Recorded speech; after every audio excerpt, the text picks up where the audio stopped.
Salam sejahtera bagi kita semua dimanapun kita berada. Apa kabar hari ini? Semoga kita tetap merasakan kasih karunia Tuhan yang selalu menyertai kita.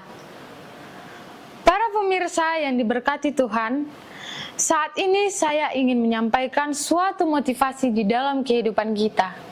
Di dalam Tuhan, tidak ada yang mustahil.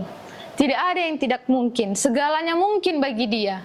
Kita hanya perlu berlatih untuk berserah kepadanya dan mengizinkan Dia bekerja di dalam diri kita. Lebih banyak dari yang bisa kita lakukan dengan kekuatan kita sendiri. Saudaraku, yang dikasihi Tuhan, di dalam Lukas 1 ayat 37 dikatakan, sebab bagi Allah tidak ada yang mustahil.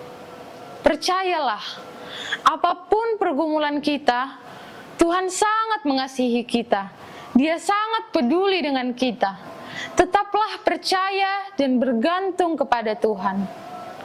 Terima kasih, Tuhan memberkati. Amin.